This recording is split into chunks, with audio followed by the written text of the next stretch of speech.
Hey, John here again. So what you're looking at there is a snowmobile slide or hyfax, suspension, rear suspension slider, whatever you call it in your neck of the woods. This is worn right through, yeah. So this came off my sled, and I don't know how long this was on there. I thought maybe a season. I couldn't remember, right? So I put a new pair on, and this is what happened. It's not poked through, but one ride completely toasted it. You can, I don't know if you can make it out, but there's a seam here. That's where your wear line is. You should replace them, well, before you get to that. But of course they always wear in the front more than usual anyways, but that's one ride completely toast. So then you think, holy crap, I got a problem, yeah?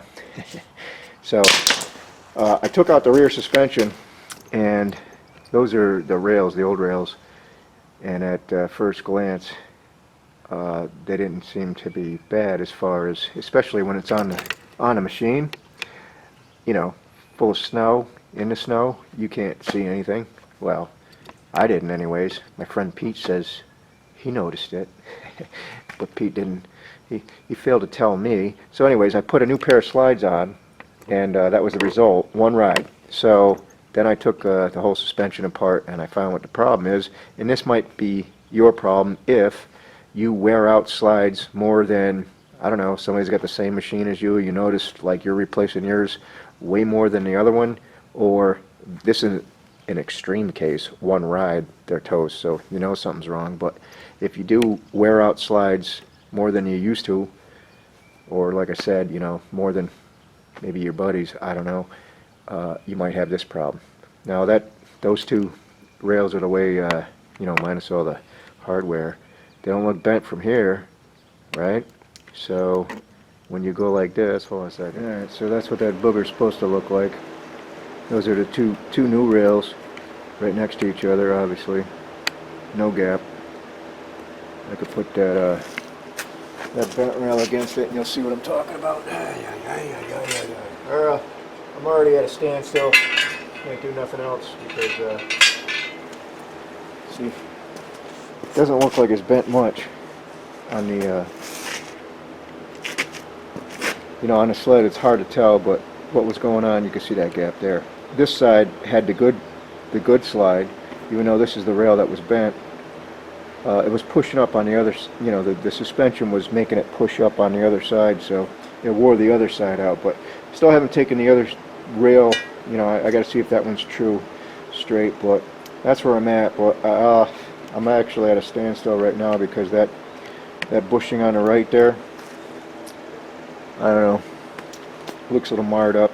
I didn't realize I had a bushing. I don't have a bushing like that, so I can try to pound that out and reuse it, but they're probably only $1 or $2 plus $10 shipping. So I do have to, I'll see if I can order them right quick. But there's where the dilemma is. That's why your slide was getting chewed up, just because you had a bent rail. Again, I gotta take the other one apart, see if that one was bent too, but I have a feeling it was straight. Anyways, continue on. Alright, so I went through and transferred everything over, all the wheels, the hardware, everything that was on one rail, just transferred it over, and I would recommend, keeping the old rail assembled so you have something to go on. Just don't take everything apart because you might not know, because there's several holes. Just keep one together so you can, use a mirror image there.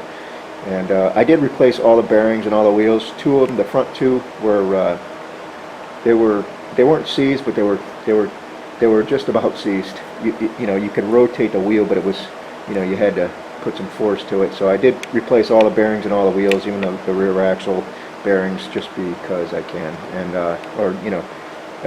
again, if they rotate, fine, whatever. But I bought a box of bearings. It was cheaper. It was $17 for a box of 10. Because each of these wheels are, I think they're like $32 if you want to buy the whole wheel, the rubber, everything. The bearing obviously comes with it, but it's way cheaper just to replace the bearing, provided there's nothing wrong with a wheel. If you still have all the rubber, there's no chunks missing. So anyway, that's what I did. I transferred everything over, and this here, I found a lot of discrepancies with this, like these, I didn't change them yet.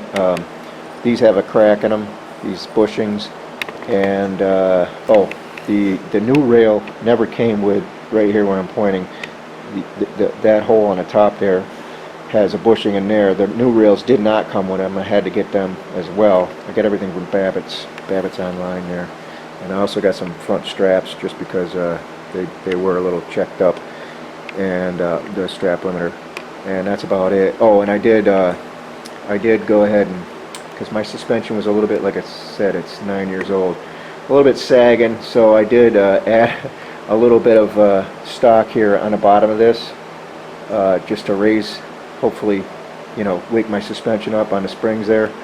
I haven't never done that before, so I'm curious on how that's going to ride, because when you got off the snowmobile before, it would sag just a little bit, you know, maybe a couple inches, instead of springing back up to normal. So hopefully adding that to the short side of the spring there will boost it up. If it doesn't, well, it doesn't. And if it becomes a problem, I'll just have to cut them back off. But for right now, I did add that. So I got to figure out, because it's been a while, how to put this all back together, grease everything up, and put it back on the rail there. See what's doing. So let me get to it. So these bushing inserts that go on the top of this rail, you know, I pounded these out, so I guess you could reuse them. It was a little problematic getting it out, but eventually it popped out. They look fairly decent, a little chewed up on the edge there, but you know, that's where your front axle, or the top axle, where that bolt goes through. But the new one, I found, like, getting this out it wasn't a major deal, you know, but I did have to work at it, pound it out. But they do kind of just snap right in there. At least the other side did. Yeah. So even if you have to tap it in, the other one just kind of went right in there.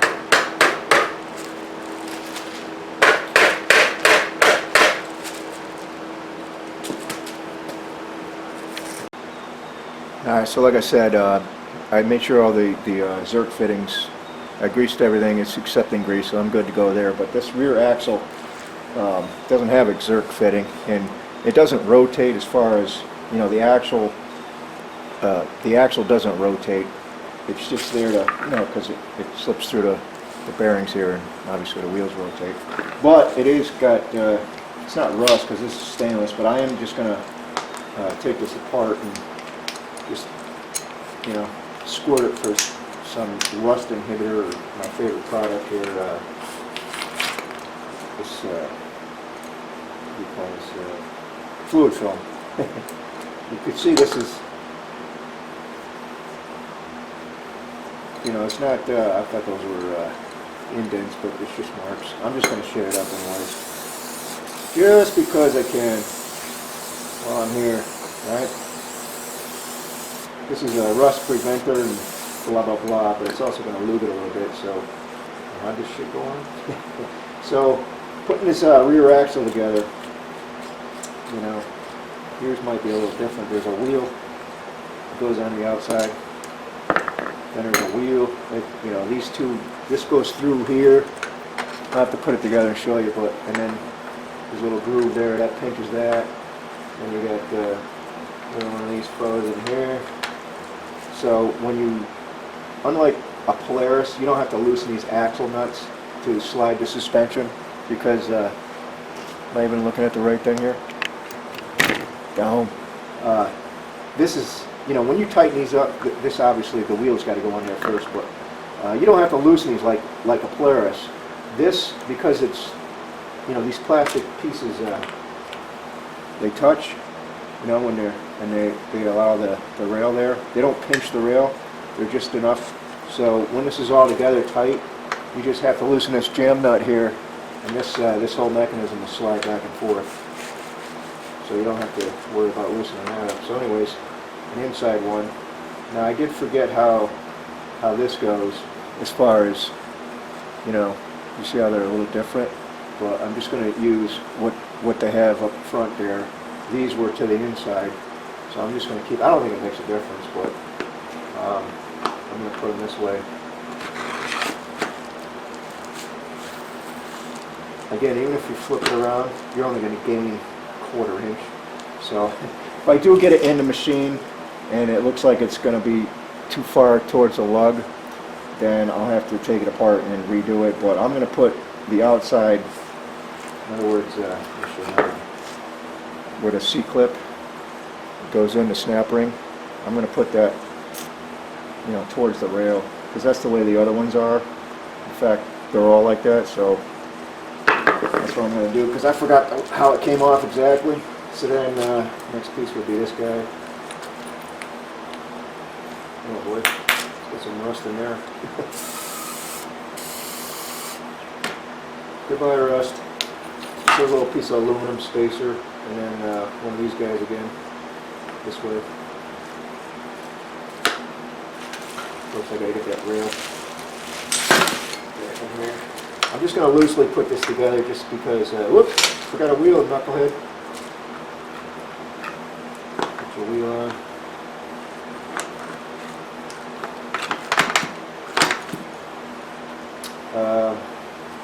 Ready piece. This goes this way. Just going to pinch the rail. I was going to say, I'm just going to leave this loose. I'm going to try to bolt everything up, or at least get everything started. That way it's binding. And then of course I'm going to leave the 2 outside wheels off for now. This is just a little mock-up, see if I got it right. I might have to go ahead and see if I got some video of which way these were actually facing, inside or outside. I really don't think it matters, honestly, because the aluminum piece is touching the bearing and this plastic piece is touching the bearing. Nothing's, I can't see it making a difference. Like I said, if anything, it's a small amount of difference, you know, whether it goes in or out. But if I do see that it's going to impede where the lugs are, the inside lugs, then I will have to change it. But for right now, I'm leaving them like that. And if you don't hear anything from me in the future, then that's the way it is. So, like I said, I'm going to go ahead and bolt all the rest of the bolts up, see if I can get this thing semi ready to go into the machine here. Alright, so I got all these bushings lubed up, the bolts lubed up, everything's lubed up, so now's the time. What am I looking at here? Boy, it was all greased up. Now's the time, if you got somebody to help you, it's going to be a lot better, because now you have to put this axle through the rail, through this bottom housing, or you know, where the axle goes through. These bushings also have to go in. So I think I'm going to do that now. I'll just put the bushings in the lower part here. You know? And then it's going to be problematic, I already know. Because this has got to go through, you know, I want to make sure everything's lubed. Get the lube through the bottom hole here. Get this part started.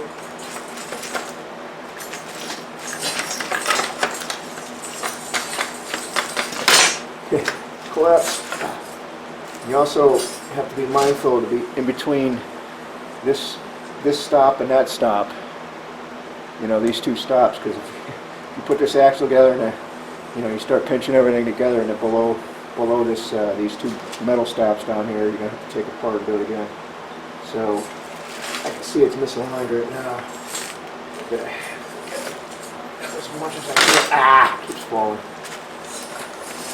Like I said, if you got an extra hand, now's the time. Of course, everything's greased up. It's hard to get over everything.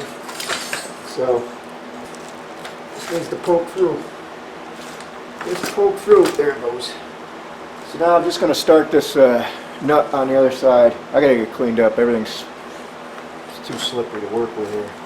So I'm just going to start this nut just to hold it loosely. That way I can start pinching everything together up there where the top bolts, and once I get everything loosely fitted together, then I can make sure all my stuff is aligned and nothing's impeding and start, you know, tightening it down. So I gotta get cleaned up. I probably should have waited to grease everything, but it is what it is. So let me go get cleaned up and move on to the front part. Alright, so now that the back is kind of just loosely in there, I thought let me put this front shock in and start cinching these two together. And I was like, wait a second, where's this shock go? I forgot. It's been like a month. So you can use your, picture that you took from your cell phone before you started, take a picture before, like I didn't do, because I was such in a hurry to find out what was wrong with this thing. So if you don't have a picture to go by, I guess what you can do is use the old rail here, right? Just look where the dirty holes are. That's what I'm gonna do. I normally do take a picture before I take something apart, but so I'm assuming this pinches the rail somewhere in there. I'll have to, one of those holes corresponding, because this axle here has to get up on the top. Those two get pinched. I'm pretty sure of that. And then where the strap axle up here, where that gets pinched in, one of these dirty holes, right? So anyways, don't forget to take a picture, eh? So let me get this pinched together. Keep going here. Alright, so this top axle was in here. Like I said, the Zerk fittings do work, so it was getting grease in there, but I can't get this. Where am I looking here? This bolt seems to be in place. I don't know if it's rusted in place or not, but I got to work on getting that out, and then I'm gonna shoot some fluid film in there, because this should slip right off of this axle, and it's not doing it.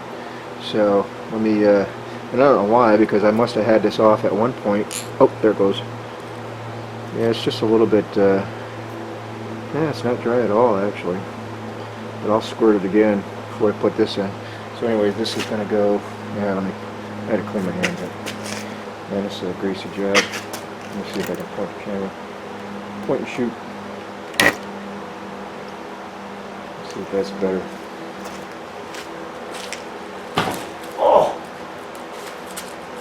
Yeah. So I just want to make sure nothing's left out. So this does have to go in. Actually, I'm going to give it to it there anyway. I'm going to grease it again anyways, but until the grease comes out, this is the next step. The bushings were fine here on mine.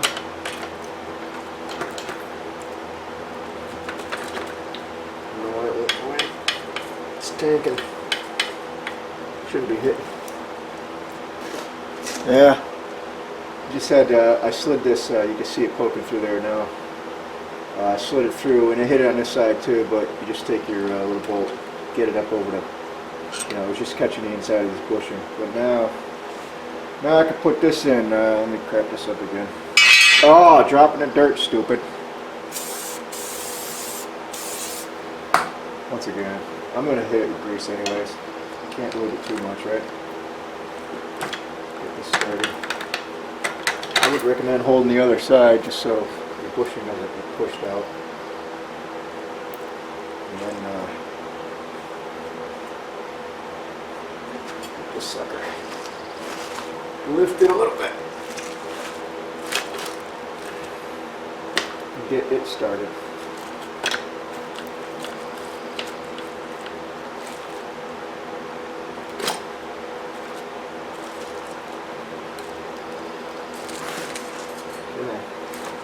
Come on. Ah.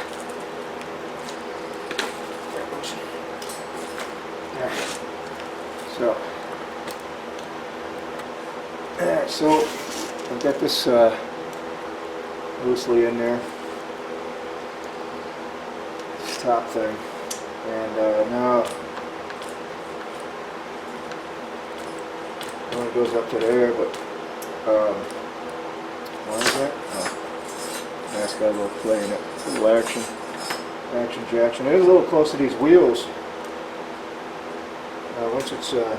Once it's pinched in, it'll clear. But so now this was unclear to me where this goes, but I'm pretty sure I've got it figured out. Once again, just put a little extra lube. Can't hurt. Can't hurt.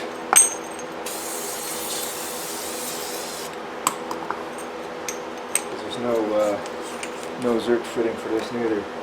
So this booger goes in here apparently, because there's two holes that, that's why you gotta leave everything loose.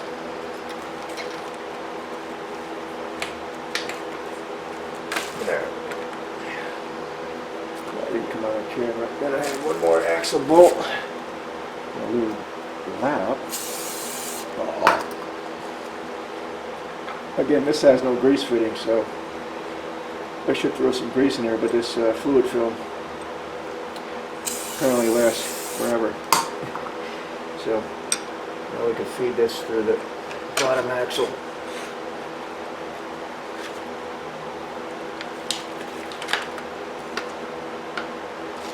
Not the shit. There it goes. Alright, so let's get this started. Right?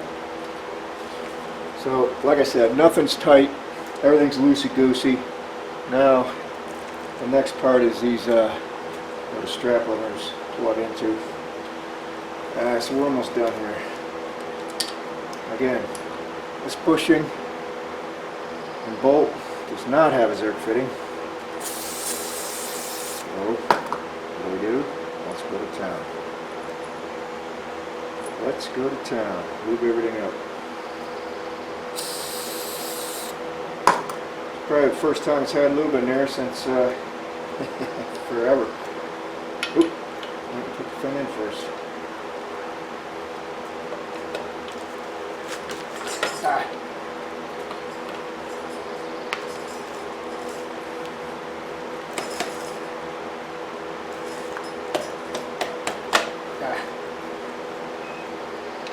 I don't think it matters which way the nut goes in, bolt goes in, as long as it goes in. And that's that. So that's the suspension shocks. Now I'm going to do the strap limiter, find out where it belongs. There's only one hole left, so you gotta assume it's right there, yeah? Now this one doesn't rotate at all, it's just a hanger. So I don't feel the need to put any lube in here. Get these bolts out. I do have straps coming. I'll do this when they come, they're not here yet. These have a little bit of, they're not torn yet, but they have a little bit of wear on, I forgot what it was. So right here, it's got a little wear here. I got some longer ones coming that are adjustable. Maybe I'll adjust them so I can hang a wheelie or something. That'll be cool. Anyway, that's why I need this loose, so you can spread these rails, you know, get the thing in there. Start that. So other side, we're done. I just got to tighten things up. Alright. Let me get cleaned up again. Knowing what I did. Alright, so I'm about to put this in. So I've double checked, really triple checked. You want to make sure all these axle bolts and everything you did is tight, because if you leave an axle loose, you're going to have issues, you know. This is just aluminum. It'll be wowed out probably one ride. You'll be buying new rails.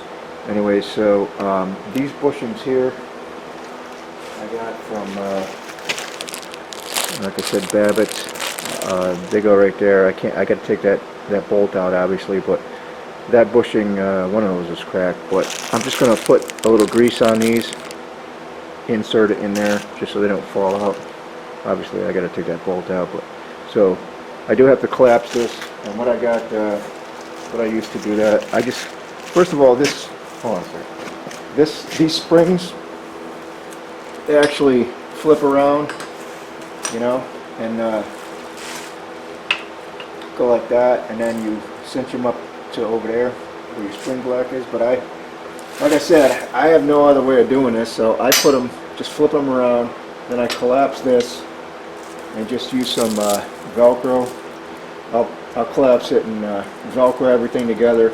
Then when it's in the track, then I can let the Velcro go, position thing, because it's going to get hung up on every lug in there. So I want it as compact, and don't forget to slide your axle forward. Everything compact. That way you can put it in as easy as you can. It's still going to be problematic, but and then I take the Velcro off, and you know, everything expands, and then there'll be enough room in here to jiggle these around and get them, you know, where they need to be. You'll see. But so for right now, I'm just gonna take these out, throw some grease in there, and oh, one other thing.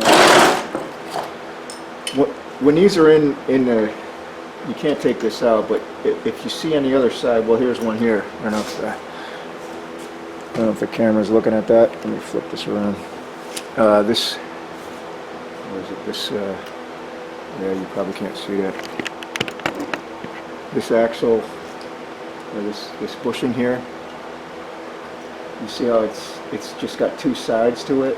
So when you tighten these down, when this bushing's in here like this, and taking them out too as well, when you're trying to take this bolt out, this inner, you know, it'll start spinning, and you'll see when the, you know, because the tunnel comes down here, there's no room to get to anything in here. So what I did is just took a piece of scrap metal, you know, and just notched out where this is going to go, you know, so underneath when you slide this in, because the tunnel is going to be like right here, you'll see there's not a lot of room to get a wrench in there. You need something thin.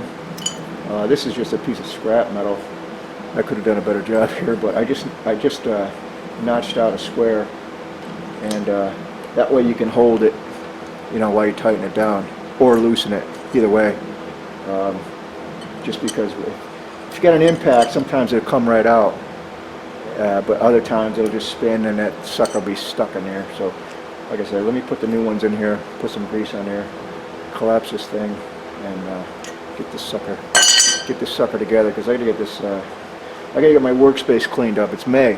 I gotta get the snowmobile out of here because I got too many other things to get to, and this is clogging things up. See, I'm just gonna collapse this and Velcro it together, and I'll move the camera over there. We'll see.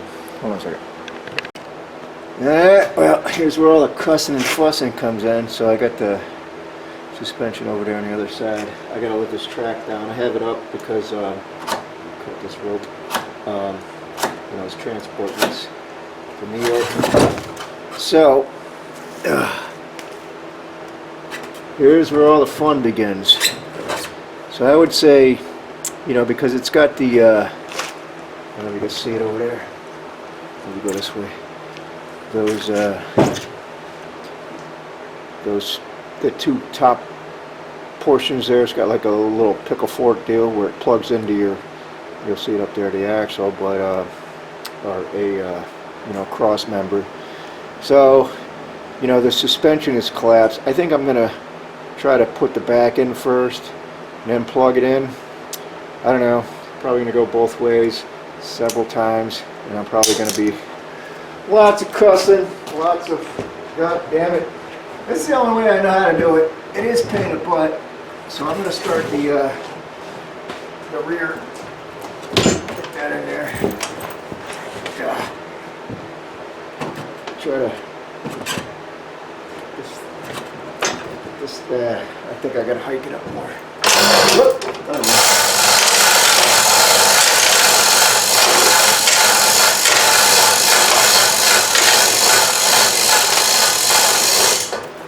If you don't have a chainsaw, I don't know what to tell you. I guess big ass jacker. I can just kind of work it in, keeping an eye on where your slides are and these lugs. Like I said, it's going to get hung up on every single lug for sure. Just kind of gotta work it in. There might be somebody out there thinking, was this guy stupid? And an easier way, but I don't know of any. This is the way I do it. I think I gotta go just a hair more.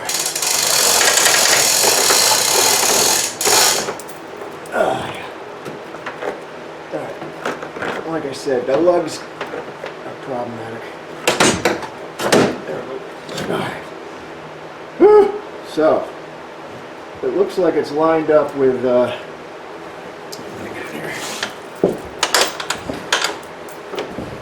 it looks like, to me, it's lined up with my slides and the lugs it's supposed to be.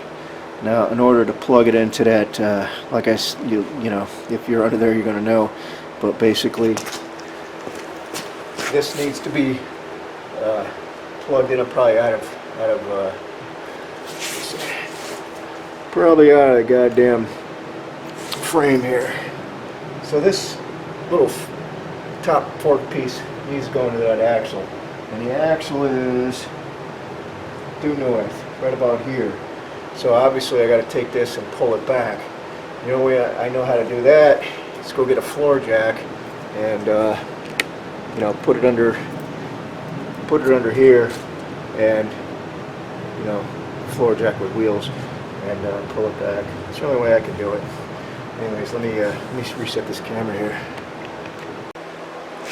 All right, so for me, because I'm a solo act.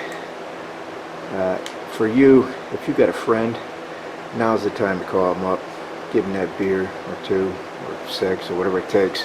It's going to be way easier with 2 people, because what you need to do is kind of pull this back and shove this up at the same time. Again, there might be an easier way to do it. This is the way I have to do it. So I got a jack under the front and a jack under the back. I have to keep going back and forth, but I'll take you for a closer look, see where I need to plug into, and then the rest is just jacking it up. But most of my friends work in the daylight. I'm like a vampire. I work at night, so unfortunately I do everything in the day. Everybody's working. So let me take you and show you what I'm talking about as far as where it needs to be plugged into and jacked up. Take this off the tripod here. Alright, so all dark in here, let's get a light. Ooh! Let me see. Oop, whoop, I'm really stupid. Alright, so you see that fork, this one here, right here, that needs to be plugged into, where is it? Yeah. Let me get this situated. This axle, you see how far away we are here. It needs to be jacked up and also pulled back, so that's where I'm at. I don't have enough strength to lift and pull at the same time, so that's why that jack is there. I'm going to jack it up. Then when I get close enough, I'm going to pull this jack back. It's stuck on a lug down here, so that's my plan. And let me shut the, hold on a second. Alright, let's give her a go. Oh, see if this works. So I do have to jack it up. Sure nothing's impeding.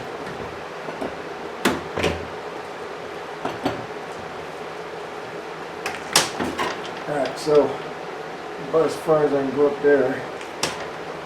Just try to drag this back a little bit.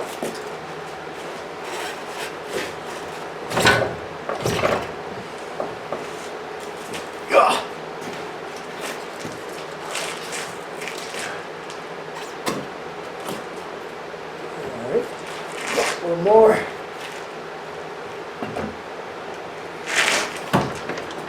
Let's go on a rivet and see it. There it goes. There she goes. Alright, so minus that rivet, now I can send it forward a little bit. So I should plug it in. Oh yeah. Plugged in. So now, let's see if I jack this up.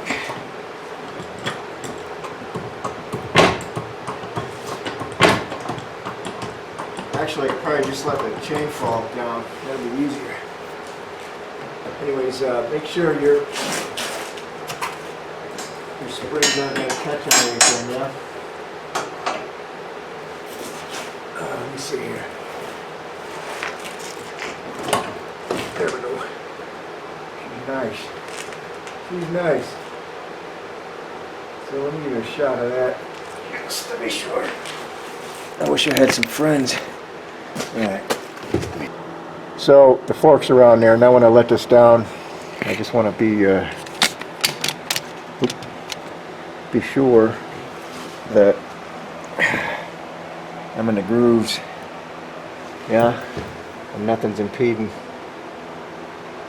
Those boogers are sharp, man. So you can see how that collapsed suspension is helping, yeah, and also this axle being all the way forward. Otherwise, I mean, it's a pain in the butt anyways. It wasn't too bad, but it could be really a pain in the butt working by yourself. So I guess I can release this now. This side anyways. I'll go ahead and release all my Velcro. It's not going to spring up because the springs, it's not going to spring up too much because the springs are, but this is what I was talking about. When this is in the air, I've got to wind these all the way around. There's my light. Once I let that suspension go, boy, it sucks, man, having no light. So once I let the suspension go, that's my rod down there. You see it moving? And that's got to hit this bar here, but it's got to be on the top side. So I got to flip this around. I got to raise it up a little bit, but flip it around. This bar, you'll see when I do it. But this piece here has to be up on this top side, no matter which one you use, loose setting, high setting, whatever. I'm gonna probably put it on the high setting, but it does need to be flipped around. I need more clearance because it's hitting the floor. So I'm just going to use a combination of jacking it up and lowering it.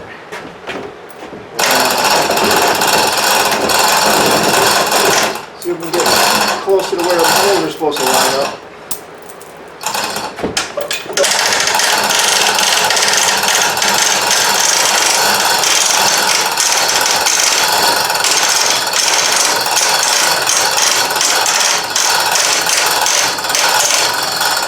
I want this hole to be lined up with that. It's going really good so far. Which usually it doesn't. This is the one I need. And I need to go down.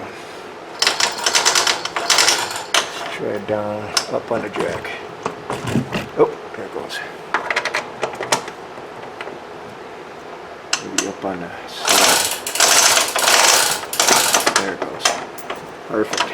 A little push-pull. A little push-pull and we got it. Yeah, you don't want to cross-thread that. Boy, that would be a mistake. Alright. So anyways, that's the front bolt there. That's that cross member that goes across. I never take that out just because those forks plug into it. Why even mess with that? Just another problem. So let me go get the other side, see what's doing. Pop out. There it is. Oh man. There it is. Alright. So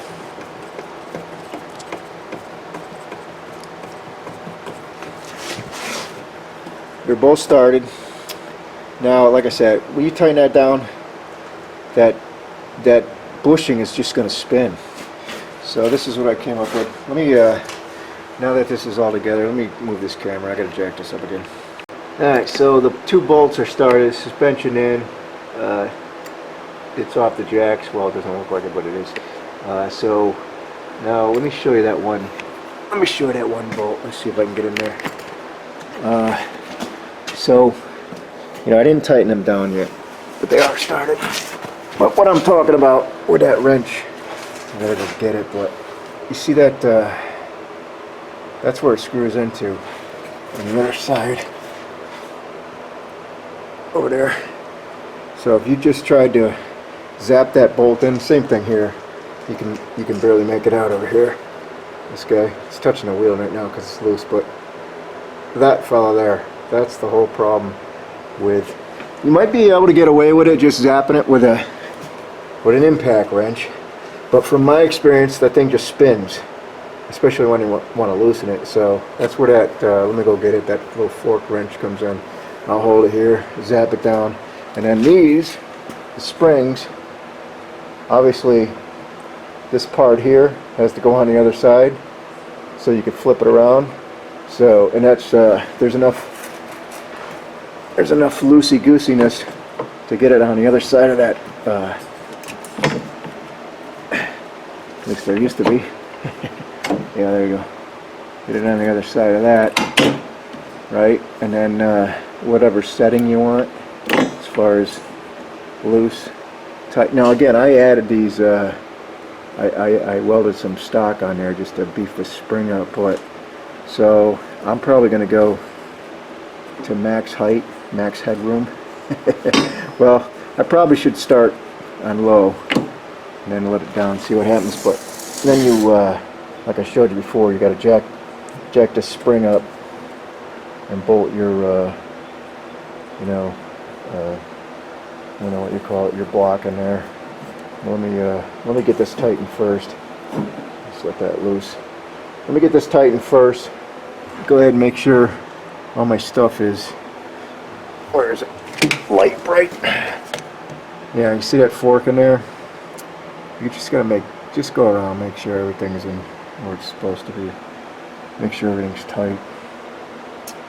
And let's go from there. Because rotating it, see what I'm saying? But again, no way to get a wrench in here. There's barely enough room with this little piece of metal. There it goes. Now I want to see if okay. So you just need to hold it from spinning. Now it's grabbing. Must be the new bushings, because before, yeah, see, I'm putting a lot of torque on there. Before, it would not, it would just keep spinning. So maybe the new bushings made a difference, but even so, you got something to hold that. Boom. That's all I was pointing at. Alright, so let me get to the springs next. You know what? Screw it. I put it on the high setting. I'm gonna live large. So, oh boy, it's already tight. It's already tight. Let's see here. Wow. Maybe I should put it on medium. Screw it. Put it on large. Alright, so I'm going to start this. Need some leverage here.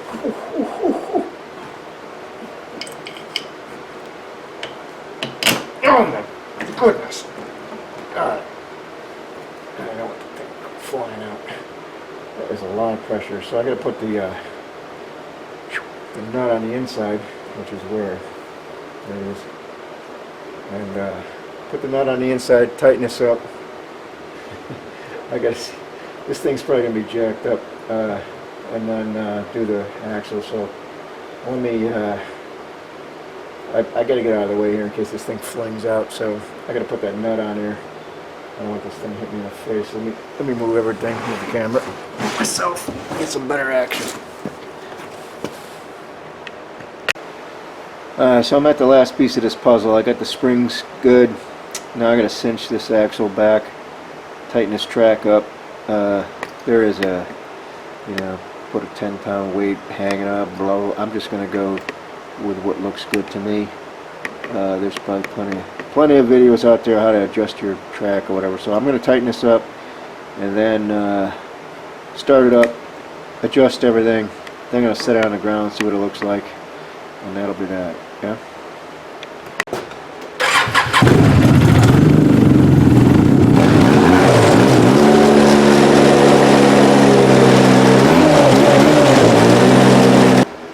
Well, that's about the action I want on that. Got too tight. Still a little bit. It's adjusted. Like I said, there's probably a million videos on how to adjust your track. All I'm getting at is these suspension rails. Now I want to lower this. I want to lower this sucker and see if there's any sag from those, spring blocks that I added. What am I at here? It didn't sag at all, but there's no weight in it, so I'm going to jump on it. See if it comes back up to life. Before it would sag about, I don't know, 4 or 5 inches really.